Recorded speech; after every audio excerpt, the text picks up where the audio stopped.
Estamos no texto de João 14, versículos 16 e 17,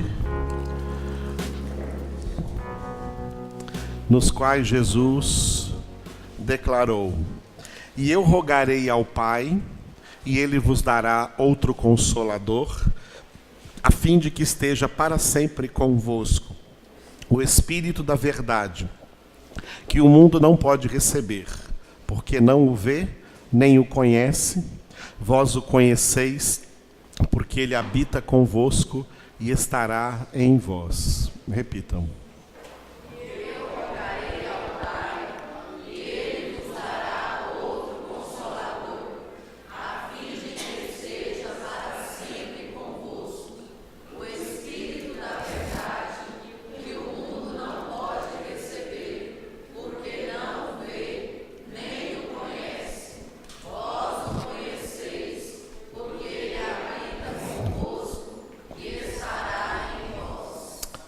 Aleluia.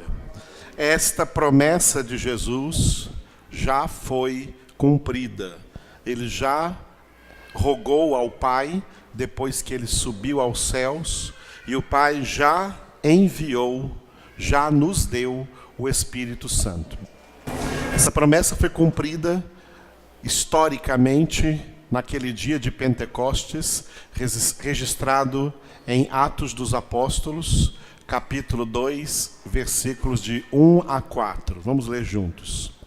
Ao cumprir-se o dia de Pentecostes, estavam todos reunidos no mesmo lugar. De repente, veio do céu um som, como de um vento impetuoso, e encheu toda a casa onde estavam assentados. E apareceram distribuídas entre eles línguas como de fogo, e pousou uma sobre cada um deles. Todos ficaram cheios do Espírito Santo e passaram a falar em outras línguas, segundo o Espírito lhes concedia que falassem. Aleluia. Todo esse texto aí será bem explicado durante esses dias em que nós estamos trabalhando sobre a pessoa e a obra do Espírito Santo. Por enquanto, nós vamos nos ater aqui a essa frase que está no início do 4º versículo, na onde eu grifei a palavra cheios. Repita: todos ficaram cheios do Espírito Santo. Eu grifei ali a palavra cheios para lembrar sempre aos irmãos a diferença entre o povo do Antigo Testamento e o povo do Novo Testamento. O povo do Antigo Testamento não podia ficar cheio do Espírito Santo. Eles recebiam parte do Espírito Santo. Eles recebiam porções do Espírito Santo.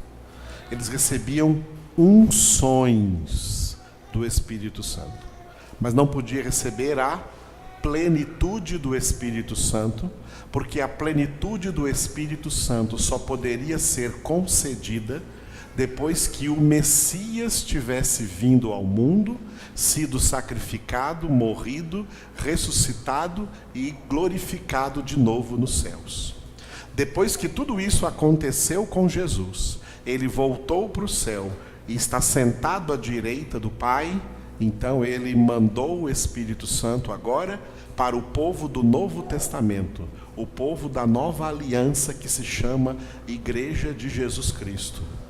O povo de Jesus Cristo, o povo da nova aliança, eles têm da parte de Deus a concessão de ficarem cheios do Espírito Santo.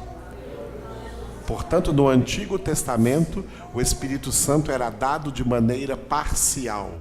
Mas no Novo Testamento, na Nova Aliança, o Espírito Santo é dado de maneira plena, completa, para que todos os cristãos, para que todos os crentes, todos os filhos de Deus sejam cheios do Espírito Santo.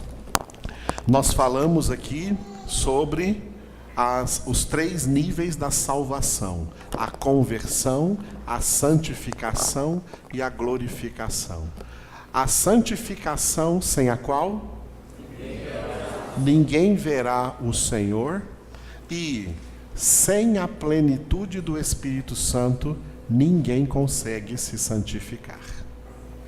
A santificação só é possível se nós estivermos todos os dias cheios do Espírito Santo. Por isso Paulo escreveu em Efésios, capítulo 5, versículo 18: não vos embriagueis com vinho, no qual há dissolução, mas enchei-vos do Espírito, falando entre vós com salmos, entoando de todo o coração hinos e cânticos espirituais, dando sempre graças a Deus por nosso Senhor Jesus Cristo, por todas as coisas. Ou seja, encher-se do Espírito Santo é ter uma vida espiritual de qualidade. Quando você trabalha, você está trabalhando para ter uma vida material de qualidade. Quando você estuda, você está trabalhando para ter uma vida intelectual de qualidade. Para ter uma vida espiritual de qualidade, tem trabalhos a fazer todos os dias. A nossa oração, a nossa meditação diária na palavra de Deus, e o que estamos fazendo agora aqui, onde juntamos essas duas coisas, a oração e a meditação da palavra, dentro da congregação.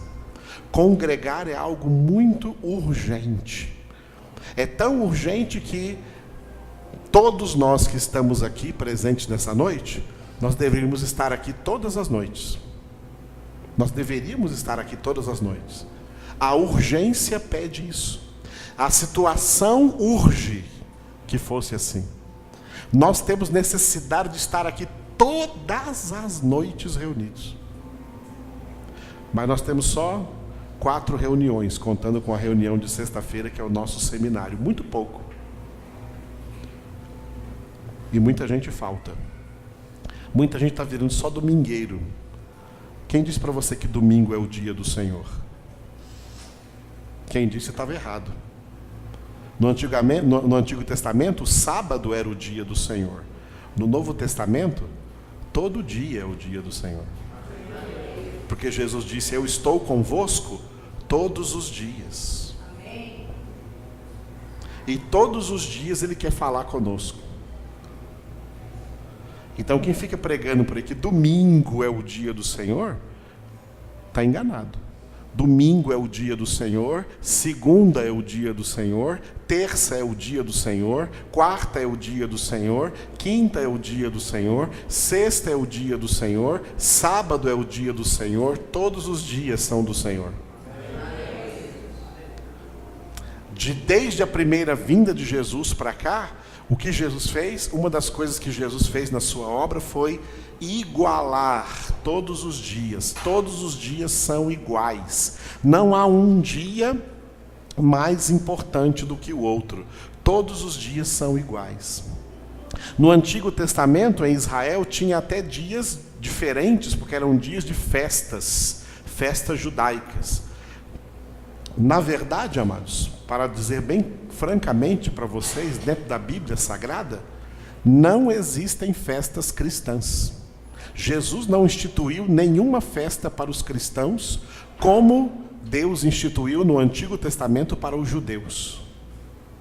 Para os cristãos não há festa, porque para os cristãos todo dia é festa. Porque o noivo está com eles todos os dias. Jesus está com eles todos os dias e Jesus quer falar com eles todos os dias. Por isso que quando aconteceu isso aqui que nós lemos no dia de Pentecostes e ficaram todos cheios do Espírito Santo, nesse mesmo capítulo 2 aí vai estar escrito mais lá para frente que qual era o dia das reuniões deles? Todos os dias eles se reuniam. Todos os dias. É por isso que ficavam cheios do Espírito Santo.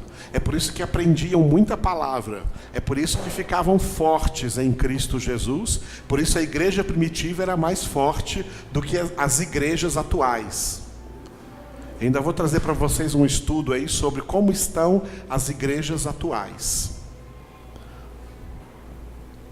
Só para dar um resumo, algumas delas estão assim: igrejas que cativam mais jovens. São igrejas emocionais, igrejas que investem no emocionalismo. Então é muita música, muita dança, muita programação que agrada jovens. Tem muita palavra não, emocionalismo. É para o jovem sentir, é para o jovem chorar, é para o jovem sorrir, é para o jovem pular. São as igrejas do emocionalismo. Os mais velhos, as pessoas mais velhas, têm as igrejas do misticismo. Igrejas místicas, cheias de misticismos, de sincretismos, porque é isso que agrada os mais velhos, tá? Então eles fazem campanhas e ficam pagando preços, pensam que tem que vir para a igreja para pagar preço, para ganhar coisas de Deus. São igrejas místicas. Nem os jovens são espirituais e nem os mais velhos são espirituais. Eles são religiosos, emocionalismo e misticismo. Fora isso, tem as igrejas do classismo. Quais são as igrejas do classismo? São as igrejas de elite. São as igrejas que agradam os ricos vão lá, os ricos fazem essas igrejas ficar bem bonitas, bem ricas, dão muita grana ali, muito dinheiro. São igrejas de elite, tá? E eles não pregam um evangelho que vá realmente a fundo na conversão dessas pessoas, porque elas não suportam, porque as riquezas são, como Jesus disse, espinhos que sufocam a semente da palavra e ela não produz o seu fruto. Então são só umas igrejas sociais, igreja de classe social, igrejas classistas. Assim que estão as igrejas, amados. E uma igreja como a nossa, ela é odiada.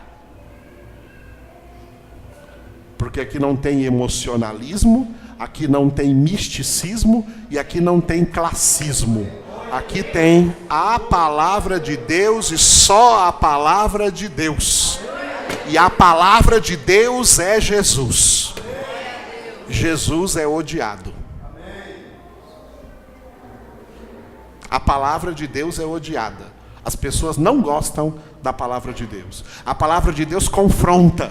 A palavra de Deus mostra o pecado. A palavra de Deus chama para o arrependimento. A palavra de Deus chama para a transformação. A palavra de Deus chama para a mudança de vida. E as pessoas não querem mudança de vida porque, como eu falei no comentário do Salmo agora mesmo, elas não querem Deus reinando na vida delas, não. Querem só Deus abençoando a vida delas. Mas reinando na vida delas não querem, não. Isso é muito sério, e isso que eu falei para vocês agora é sinal, um dos sinais dos últimos tempos, que Jesus está voltando, e só os seus poucos escolhidos serão salvos, porque os poucos escolhidos são aqueles que procuram viver todos os dias cheios do Espírito Santo de Deus. Glória a Deus.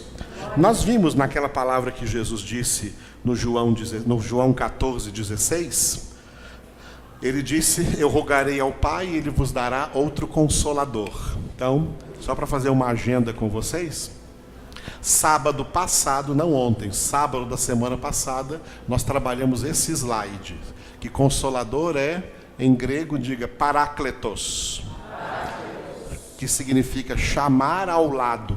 Kletos é chamar e parar ao lado. Chamar ao lado. O Consolador é aquele que está sempre ao nosso lado. Ou seja, que está sempre junto conosco para nos consolar em todas as nossas tribulações. No domingo passado nós vimos esse outro slide, onde a palavra Consolador, Parácletos, significa também ajudador ou auxiliador. O Espírito Santo é quem nos ajuda na obra da nossa santificação. Sem essa ajuda, sozinhos não conseguiríamos nos santificar. Nos santificar é a coisa mais difícil que nós temos que fazer para ir para o céu. Sem a ajuda do Espírito Santo é impossível. Por isso, Consolador significa ajudador, auxiliador e o nosso socorro. Tá? O nosso socorro. Eu coloquei ele no Salmo 46:1. Socorro bem presente nas tribulações. As piores tribulações não são as tribulações fora de nós, mas as tribulações dentro de nós, na nossa própria alma. As coisas que nós temos que nos santificar. São essas que podem nos derrubar. Não as de fora de nós, as de dentro de nós. E é aqui que o Espírito Santo nos socorre. Quarta-feira nós vimos este outro slide. Que Consolador significa também ser intercessor. Nós vimos Romanos 8, 26, 27. Como o Espírito Santo intercede de dentro de nós com gemidos inexprimíveis. E Ele intercede ao Pai por nós, pela nossa santificação, porque Ele intercede por nós de acordo com a vontade de Deus. E a vontade de Deus é a nossa santificação. Ontem à noite nós vimos esse slide aqui. Consolador significa também aquele que traz conforto. A palavra conforto não significa apenas um sofá confortável, uma cadeira confortável, uma cama confortável. Conforto significa fortalecimento, significa fortalecer. Aquele que nos conforta é aquele que nos fortalece. E nós vimos aqui como é que nós temos que viver sempre fortalecidos no Senhor e fortalecidos no ensino. O ensino da palavra de Deus, a qual o Espírito Santo nos guia, nos fortalece espiritualmente. Por isso, irmãos, eu não vou mentir para vocês. Essas igrejas por aí, de programação, de emocionalismo, de misticismo, e por causa dessas coisas não tem ensino da palavra, forma crentes fracos e eles caem na maior facilidade. Caem no adultério, caem nas mentiras, caem nas heresias, caem nos ciúmes, nas invejas, nas intrigas, nas brigas, nas divisões, caem no mundanismo, no secularismo, porque não tem palavra de Deus. Quem não tem palavra de Deus cai. A palavra de Deus é Cristo, é o verbo de Deus, e a palavra de Deus é para nos fortalecer, a fim de vencermos o pecado, vencermos o mundo, vencermos o diabo, e em meio a todas as tribulações, sermos mais que vencedores em Cristo Jesus. Amém? Então eu recapitulei até ontem. Agora hoje, vamos ver esse slide aqui. Mesmo texto, João 14, 16, 17. A palavra-chave ainda é o Consolador, o Espírito Santo, Consolador, Paráclitos. Ele nos consola, não só o Espírito Santo, viu, amados? As três pessoas da Santíssima Trindade. O Pai é Consolador, Jesus é Consolador, o Espírito Santo é Consolador. O nosso Deus, Ele é o Deus de todas as consolações, que nos consola em meio a todas as nossas tribulações. Na segunda carta aos Coríntios, que tem ali o último versículo dela, vamos abrir no começo da carta, antes de irmos lá para o final.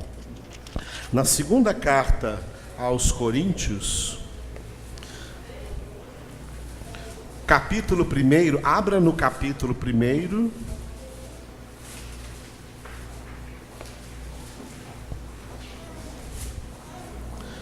E eu convido vocês a ler junto comigo. Eu quero que vocês leiam comigo até o versículo 7, do versículo 3 até o versículo 7. Preparados aí? 2 Coríntios, capítulo 1, do versículo 3 até o versículo 7. E eu quero que você observe aí nesse texto as palavras consolação, consolar, confortados, confortar. Observe nesse texto a incidência dessas palavras. Vamos ler juntos então? Tá? 2 Coríntios 1, de 3 a 7, todos. Bendito seja o Deus e Pai de nosso Senhor Jesus Cristo, o Pai de misericórdias e Deus de toda consolação. É Ele que nos conforta em toda a nossa tribulação, para podermos consolar os que estiverem em qualquer angústia, com a consolação com que nós mesmos somos contemplados por Deus. Porque assim como os sofrimentos de Cristo se manifestam em grande medida a nosso favor, assim também a nossa consolação transborda por meio de Cristo. Mas, se somos atribulados, é para o vosso conforto e salvação.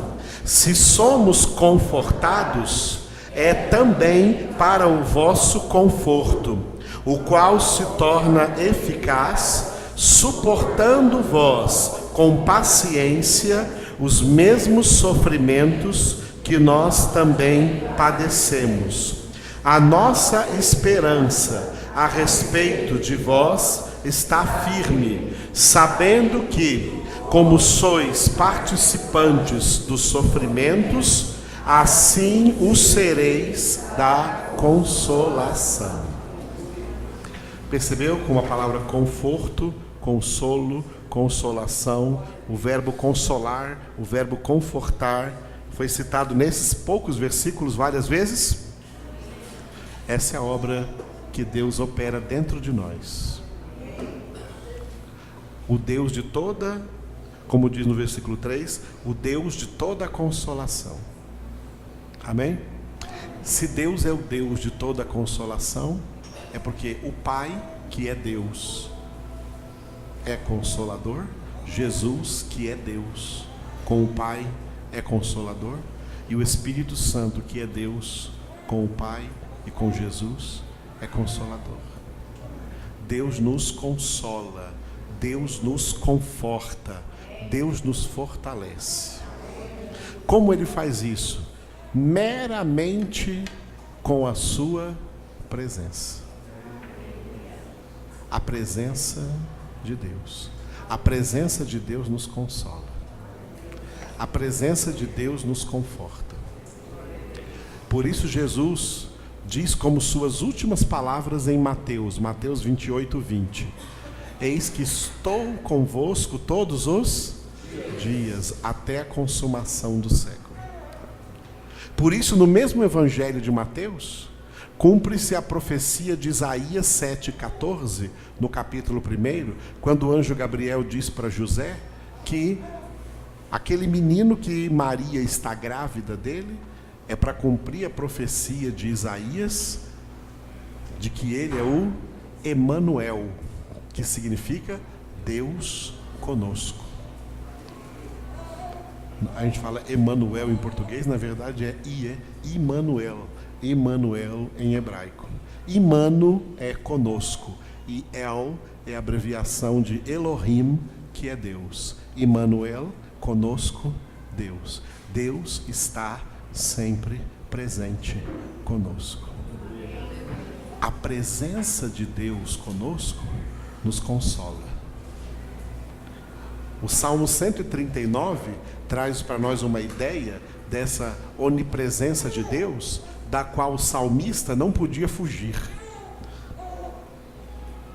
O Senhor me sonda quando eu me assento, quando eu me levanto, de longe penetra os meus pensamentos, conhece o meu interior. Se eu tentasse fugir da presença de Deus para um lugar bem alto, tu estás lá. Ou para um lugar bem baixo, se eu fizer a minha cama no mais profundo abismo, tu estás lá também. A presença de Deus é algo tão real que nós nunca podemos dizer que nós saímos da presença de Deus. Ninguém sai da presença de Deus, nem quando peca. Quando alguém peca, não é que está pecando porque saiu da presença de Deus. Não, está pecando na presença de Deus. Ninguém sai da presença de Deus, porque a presença de Deus é que garante a nossa existência. Por isso Paulo pregou em Atenas, no capítulo 17 de Atos, que Deus é aquele que a todos dá vida, respiração e tudo mais. E conclui: nele vivemos, nos movemos e existimos. Nós existimos, e tudo que existe foi ele quem chamou a existência. Romanos 4,17. Ele é o Deus que vivifica os mortos e chama à existência as coisas que não existem. E tudo o que existe é sustentado aí pelo poder de Deus, pela palavra de Deus e pela presença de Deus. É a presença de Deus que nos segura aqui na existência, tá? Que nos segura aqui na existência. Se alguém pudesse, porque ninguém pode, se alguém pudesse, tá, sair da presença de Deus, sairia também da existência. Seria desintegrado, seria como se nunca tivesse existido. Iria para o nihilismo, para o nada. Seria nada, desapareceria completamente. Se por 1/1000 de segundo Deus tirasse a presença dele aqui, desse lugar onde nós estamos reunidos, nós todos desapareceríamos da existência. Ia chegar um monte de ambulância aí do SAMU procurar restos mortais nossos, não ia achar. Aqui esse lugar ia virar um vácuo no meio do universo. Não acharia aqui nenhuma bactéria, nenhum átomo, nenhuma molécula, nem ar não teria nesse buraco. Absolutamente nada. Se Deus tirasse a presença dele aqui por 1/1000 de segundo, nós seríamos como se nunca tivéssemos existido. Quem era pastor Edivaldo? Não, ninguém sabe. Desapareceu completamente. As cadeiras, instrumento, tudo isso aqui, parede, ia tudo desaparecer, chão, ia virar um buraco. Isso aqui, sem nenhum resquício do que está aqui agora, porque tudo que está aqui agora está aqui porque Deus está aqui. E assim não só aqui, mas no mundo inteiro. No mundo inteiro. Só tem gente vivendo, só tem bicho vivendo, só tem árvores crescendo, só tem oxigênio, e só tem planetas, atmosferas, tudo se movimentando aí, porque a presença de Deus enche todo o universo, e pela sua presença, dando existência a tudo quanto existe. Tudo que foi feito por Ele, e sem Ele, nada do que foi feito se fez. Ele chamou a existência e Ele mantém todas as coisas na existência pela sua presença. Por exemplo, tem gente que fala assim, né? Que a diferença do céu e do inferno, né, é que no céu tem a presença de Deus e no inferno tem a ausência de Deus. Errado. Está ensinando coisa errada, isso é mentira. Se no inferno tivesse ausência de Deus, não existiria inferno.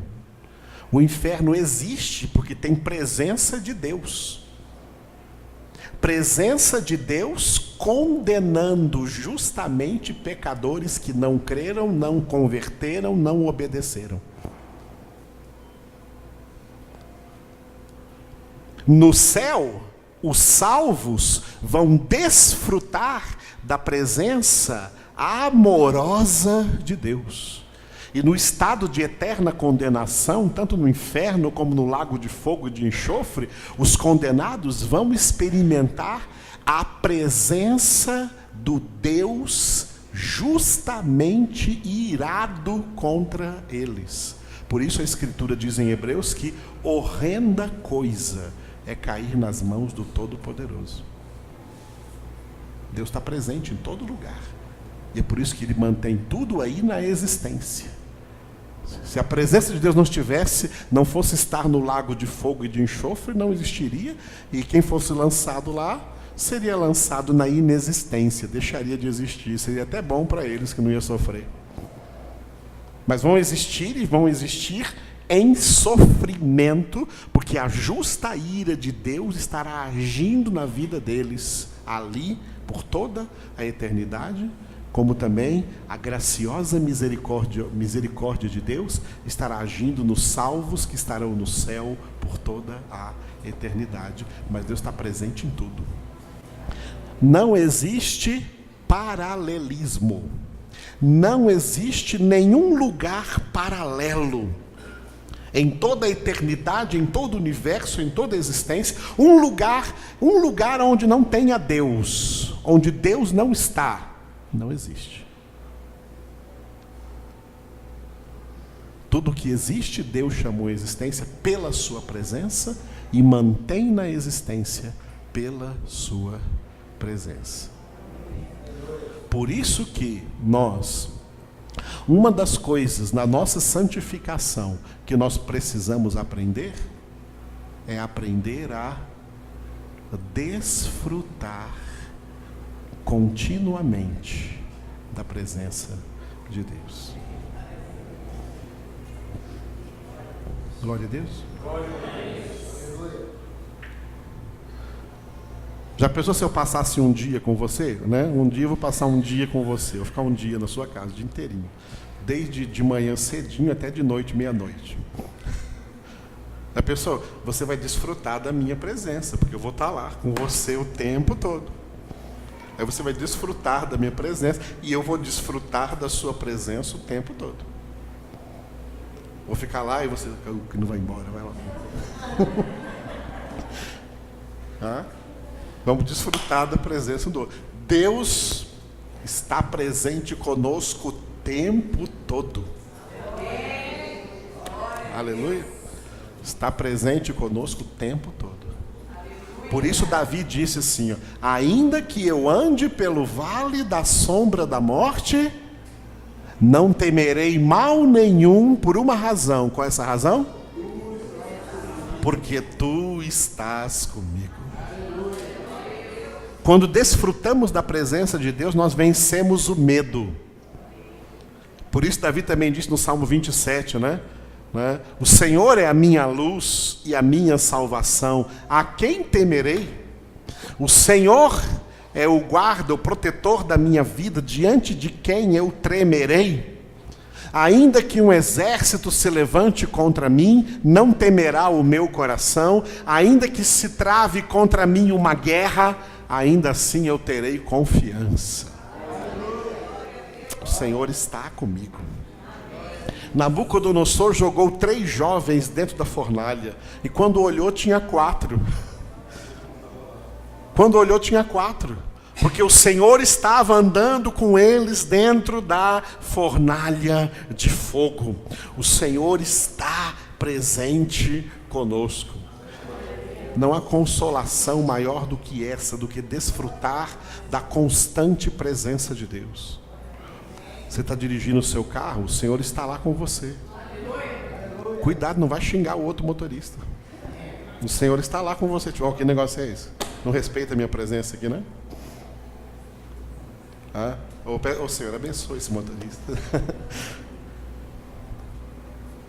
Quando nós tomamos consciência da presença de Deus, vamos mudar de atitude ou não vamos?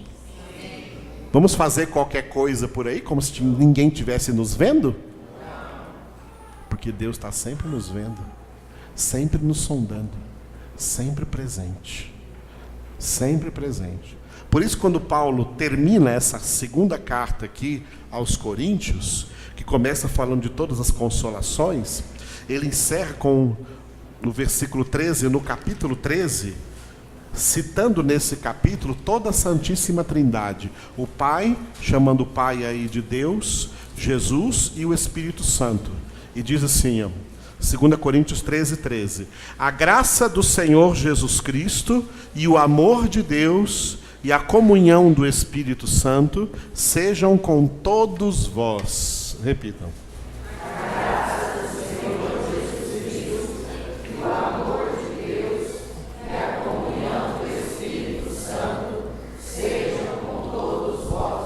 Aleluia. A graça do Senhor Jesus Cristo é o quê? É a salvação. E essa graça foi concedida pelo Pai e nós a recebemos pelo poder do Espírito Santo na nossa vida. Então diga, a graça do Senhor Jesus Cristo. Segunda coisa aqui, o amor de Deus, ou seja, o amor do Pai. O amor do Pai é que o impulsionou a ser gracioso para conosco e nos dar o seu Filho Jesus. E além de nos dar o seu Filho Jesus, nos deu também o Espírito Santo que opera dentro de nós a salvação. Porque Jesus realizou a salvação fora de nós. E o Espírito Santo realiza a salvação dentro de nós. O Espírito Santo toma o que Jesus fez fora de nós e aplica dentro de nós. Tudo isso porque Deus nos ama. Aleluia. Então digo, o amor de Deus. E a terceira coisa que é muito importante, a comunhão do Espírito Santo. A comunhão do Espírito Santo. O que é a comunhão do Espírito Santo? É a nossa união espiritual com Deus, que só foi possível por causa da graça do Senhor Jesus Cristo, que nos trouxe salvação, por causa do amor de Deus que nos deu essa salvação, para que nós, pela operação do Espírito Santo, tivéssemos relacionamento com Deus o tempo todo. Isso é comunhão. Comunhão do Espírito Santo é comungar da presença de Deus a todo instante. A comunhão do Espírito Santo nos dá condições de estarmos sempre em, vou dizer uma palavra que também tem a raiz de comunhão, comunicação, de nos comunicarmos com Deus o tempo todo. O Espírito Santo comunica com o nosso espírito. Paulo escreveu em Romanos 8,16, o mesmo Espírito Santo testifica, fala com o nosso espírito que somos filhos de Deus. A comunhão do Espírito Santo é estar sempre comungando, experimentando a presença de Deus. Aonde eu vou, o Senhor está comigo. Aonde eu esteja, o Senhor está comigo. Esteja fazendo o que eu esteja fazendo, Ele está lá presente comigo. Dormindo de noite, Ele está lá presente comigo e acordado, porque não dorme nem dormita aquele que nos guarda. Acordamos, Ele já está lá presente conosco o tempo todo. O relacionamento com Deus, amados, é diferente do relacionamento com homens. Porque com os homens nós nos relacionamos de maneira muito parcial. De vez em quando nos encontramos, de vez em quando conversamos e tal. Temos um relacionamento. Mas não como o relacionamento que temos com Deus. Que podemos ter com Deus. Somente cheios do Espírito Santo podemos experimentar essa comunhão com o Espírito Santo de Deus. Essa comunicação interior com o Espírito de Deus se comunicando dentro de nós, porque Ele nos consola pela sua presença e Ele nos consola pela sua habitação dentro de nós. Por isso eu coloquei ali os dois textos de 1 Coríntios agora, onde diz que nós somos a habitação do Espírito Santo. Então, de 2 Coríntios, você vem para 1 Coríntios, capítulo 3, versículos 16 e 17. 1 Coríntios, capítulo 3, versículos 16 e 17. Não sabeis que sois santuário de Deus e que o Espírito de Deus habita em vós? Se alguém destruir o santuário de Deus, Deus o destruirá, porque o santuário de Deus, que sois vós, é sagrado. Repitam. Não sabeis que sois o santuário de Deus e o Espírito de Deus habita em vós.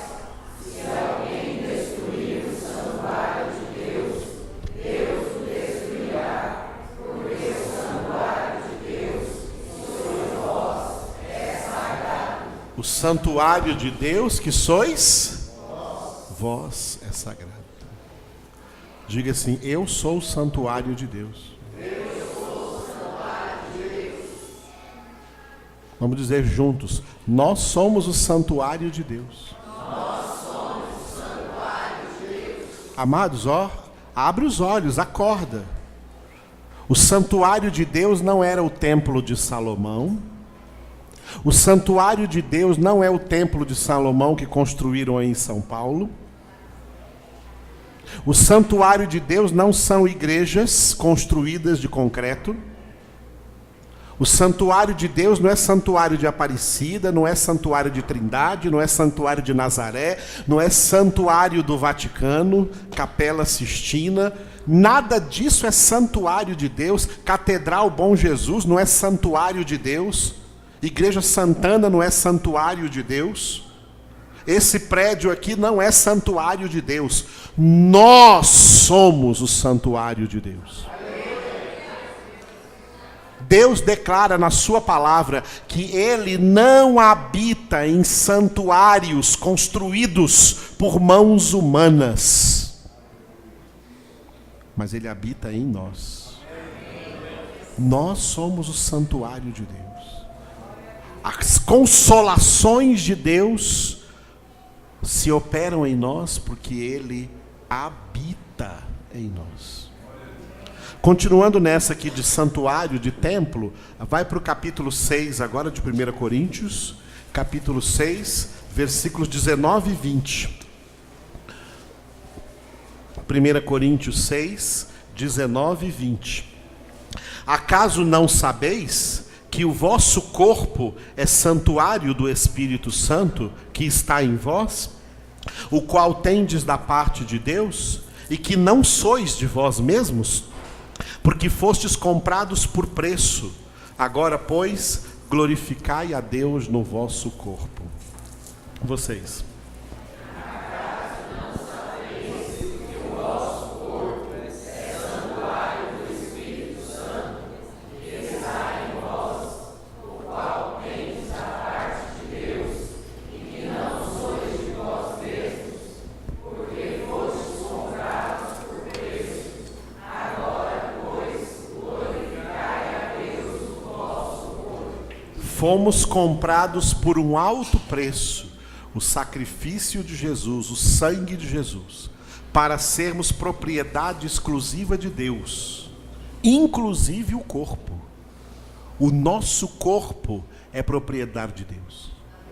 Ninguém pode fazer o que quiser com o seu corpo, porque o seu corpo não lhe pertence. Você pode fazer o que quiser com aquilo que não lhe pertence? O seu corpo não lhe pertence. Não sois de vós mesmos. O nosso corpo é santuário do Espírito Santo de Deus. É por isso que não bebemos, porque o álcool destrói o corpo.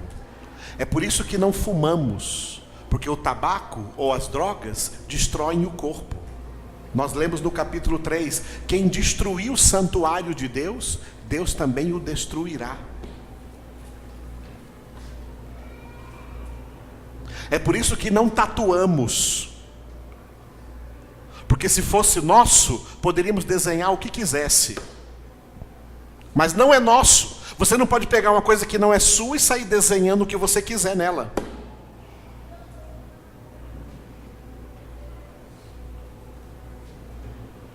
Tá claro? Tem gente que chega e fala: pastor, onde é que diz na Bíblia que não pode tatuar? Aí ele quer que tenha lá um 11º mandamento: não tatueis. Tem que saber ler na Escritura o que está nas linhas e o que está nas entrelinhas, o que está na interpretação, o que a Escritura está nos dando a entender. Se a Escritura está dizendo para nós que o nosso corpo não é nosso, mas é um santuário de Deus, ele tem que ser cuidado e preservado, porque Deus vai buscá-lo. E por isso que Paulo disse em 1 Tessalonicenses 5:23, que o Deus da paz vos santifique em tudo, e o vosso espírito, alma e corpo sejam guardados íntegros e irrepreensíveis para a vinda de nosso Senhor Jesus Cristo. É por isso que para nós relacionamento sexual que usa o corpo é dentro do casamento. O corpo do homem pertence à sua mulher e o da mulher ao seu marido e a ninguém mais. Porque Deus abomina a fornicação, a prostituição, o adultério.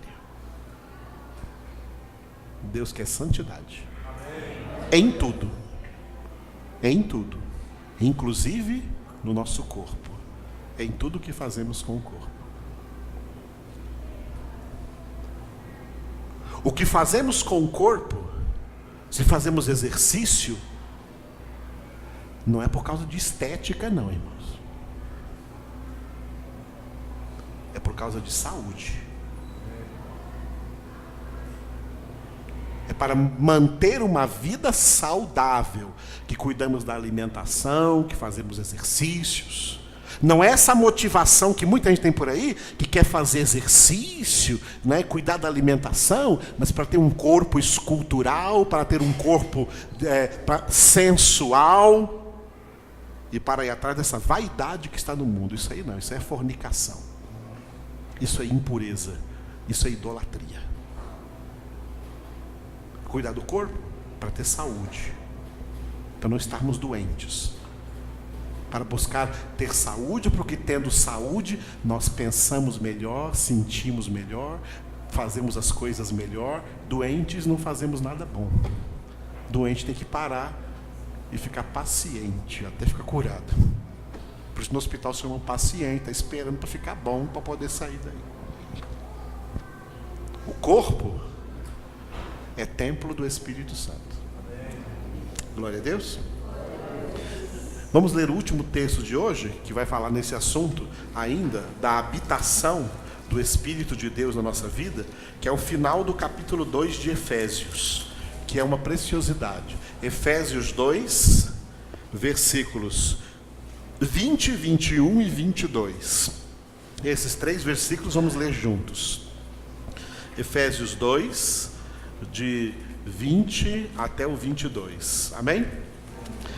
Edificados sobre o fundamento dos apóstolos e profetas, sendo Ele mesmo, Cristo Jesus, a pedra angular, no qual todo edifício, bem ajustado, cresce para santuário dedicado ao Senhor, no qual também vós, juntamente, estáis sendo edificados para a habitação de Deus no Espírito.